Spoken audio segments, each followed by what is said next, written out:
মাৰ্ঘেৰিটা সমষ্টিৰ অন্তৰ্গত Tirap tribal belt and ব্লকত আমি ট্ৰাইবেলসকলৰ লগত আলোচনা নকৰাকৈ কেবিনেটত যি সিদ্ধান্ত হ'ল এই সিদ্ধান্ত আমি যোৱাকালি বাতৰিৰ মাধ্যমেৰে পালোঁ যে আমাৰ ট্ৰাইবেলসকলৰ উপৰিও আৰু বহুতো নন ট্ৰাইবেল লোকসকলক টিৰাপ ট্ৰাইবেল বেল্ট এণ্ড ব্লকত প্ৰটেক্টেড ক্লাছ হিচাপে যি ঘোষণা কৰিবৰ কাৰণে আগবাঢ়িছে, যি সিদ্ধান্ত গ্ৰহণ কৰিছে, এয়া আমি টিৰাপ ট্ৰাইবেল বেল্ট এণ্ড ব্লকৰ জনজাতি লোকসকলে সম্পূৰ্ণৰূপে বিৰোধিতা কৰিছোঁ। কিয়নো আজিৰ পৰ্যন্ত টিৰাপ ট্ৰাইবেল বেল্ট এণ্ড ব্লকত বসবাস কৰি থকা ট্ৰাইবেলসকলে আজি সুৰক্ষিত নহয়। টিৰাপ ট্ৰাইবেল বেল্ট এণ্ড ব্লকত বসবাস কৰি থকা ট্ৰাইবেলসকলক আজি গভৰ্ণমেণ্টে গৈ উচ্ছেদ কৰে, আমাক হেৰেছমেণ্ট কৰে। আজি পৰ্যন্ত গোটেই টিৰাপ ট্ৰাইবেল বেল্ট এণ্ড ব্লকত বসবাস কৰি থকা ট্ৰাইবেলসকলে মাটিৰ অধিকাৰ পোৱা নাই।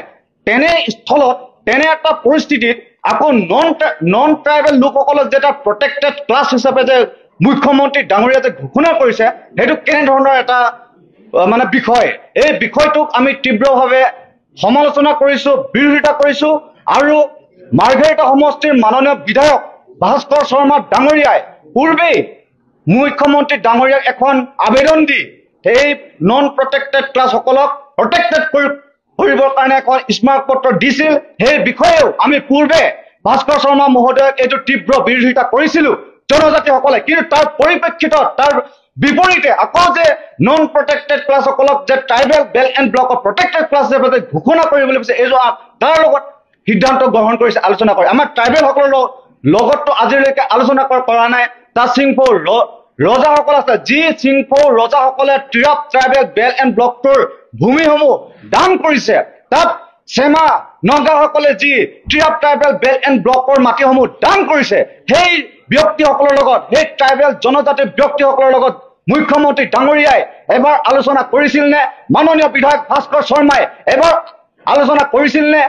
তেওঁলোকৰ লগত আলোচনা নকৰাকৈ আমাৰ জনজাতিসকলৰ ট্ৰাইবেলসকলৰ সমস্যাসমূহৰ বিষয়ে একো আলোচনা নকৰাকৈ, সেই সমস্যাসমূহৰ বিষয়ে গম নোপোৱাকৈ আমাৰ বিপৰীতে গৈ আমাৰ নিজৰ ভূমিত নিজৰ ঠাইতে আমাক যে এনেধৰণে অৱজ্ঞা কৰিছে, এই বিষয়ে কিন্তু কেৱল মাৰ্ঘেৰিটা নহয়, কেৱল তিনিচুকীয়া নহয়, সমগ্ৰ অসমতে আন্দোলন হ'ব বুলি ইতিমধ্যে আমি ওপৰৰ পৰা জানিব পাৰিছোঁ। এই ক্ষেত্ৰত বিধায়ক নহয়, অসমৰ মুখ্যমন্ত্ৰী হিমন্ত বিশ্ব শৰ্মা, আমাৰ জনজাতি মন্ত্ৰী ৰণোজ পেগু আৰু কেন্দ্ৰীয় মন্ত্ৰী সৰ্বানন্দ সোণোৱালেও কিন্তু ইয়াৰ কাৰণে জবাবদিহি হ'ব লাগিব।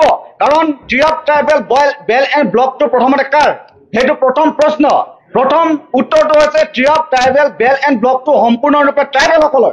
কিন্তু ট্ৰাইবেলসকলৰ হোৱা স্বত্তেও আজি টিৰাপ ট্ৰাইবেল বেল্ট এণ্ড ব্লকত ট্ৰাইবেলসকলক সুৰক্ষিত নকৰাকৈ ট্ৰাইবেলসকলৰ মাটি আজি কি কৰে?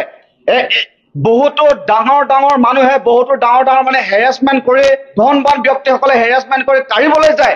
চিংফৌ ৰজাসকল যিসকলে নেকি দান কৰিছিল মাটি, তেওঁলোকৰ মাটি আজি বহুতো ডাঙৰ মানুহে আহিবলৈ যায়, হেৰাছমেণ্ট কৰে।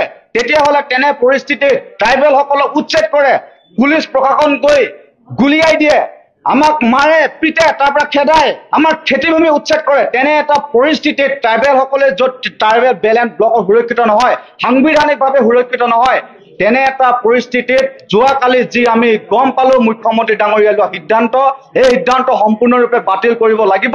অন্যথা অসমত কিন্তু জনজাতি, আমি নিশ্চুপ হৈ থকা জনজাতিসকল যেতিয়া উগ্ৰ হ'ম, এই আন্দোলন কিন্তু মুখ্যমন্ত্ৰী ডাঙৰীয়াই যিমান চেষ্টা কৰিলে আৰু ৰক্ষা কৰা নহ'ব।